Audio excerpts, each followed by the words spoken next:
Hey guys, welcome back. It's been a few days since I put out an actual video, but after the deck build and chill stream we did a few days ago, I was more than excited to show this deck off. You can blame the delay of this video thanks to work, socializing, and me going to go grab another frog for my collection. Her name is Timbit, she's a Pac-Man frog, and I would pay any amount of mana to keep her happy. If you're liking the videos I've been putting out lately, feel free to like the video and subscribe to keep up to date for when I stream, like the deck building stream I recently had, and when any new videos are posted. Jumping right into it, this week's Pauper Deck idea is brought to you by Ethan Marcus. He mentioned building a Tron deck with Ristic Circle and then proceed the game plan for that deck.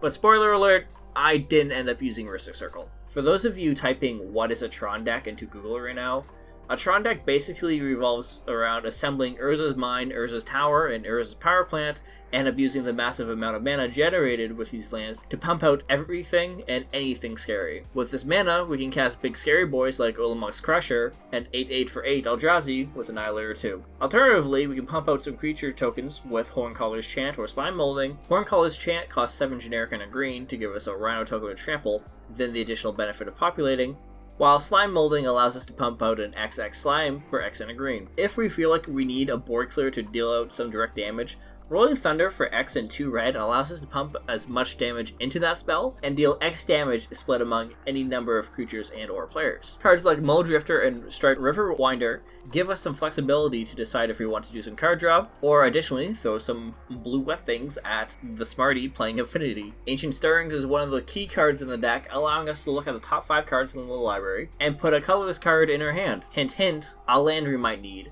All only for 1 green, and I can't really complain about that. Seagate Oracle for 2 generic and a blue allows us to look at the top 2 cards of our library, put one in our hand, and the other one in the bottom of the library, in addition to giving ourselves a body for us to block with. Coiling Oracle does a similar favor to us for green and blue by letting us look at the top card of our library, putting it into the field if it's a land, and otherwise we just get it in our hand. I like to think about it as a scaled back Uro for Pauper. Does your opponent have blockers? Who cares? Distortion Strike and Slip Through Space makes our big spooky boys unblockable, while giving us the added benefit of either damage boost or card draw. And both of these spells are at the low cost of 1 blue mana. For instance, we're getting some variation, mostly in the terms of utility. One thing to remember is that we are playing to be the bane of all Pauper players, and running Fog. For 1 green, we can prevent all combat damage for that turn.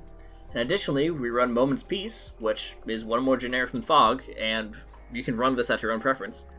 But it features Flashback for 2 generic and a green. Dispel, Abrade, and Weather the Storm are all cards that interact with an opponent and allow us to last a tad bit longer. Pulse of Murasa, Crop Rotation, and Mystical Teachings additionally help us fix the plays we made by searching for an essential piece for every play, or searching for something additional to turn the tables. While Impulse and Evolution Charm just serve as additional utility. In terms of lands, I'm running 3 copies of Snow-Covered Forest and Snow-Covered Islands, 2 copies of Rugged Highlands and Swiftwater Cliffs to splash a red, and of course, the obvious Tron lands.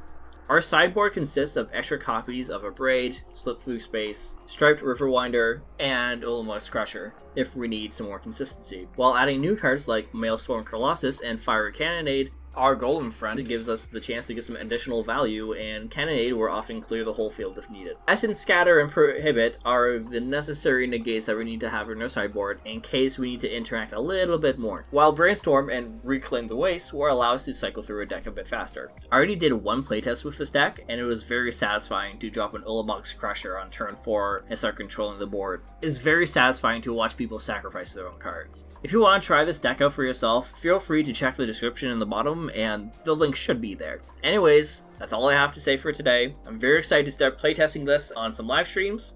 Have a fantastic day, and enjoy your rectangles. Peace.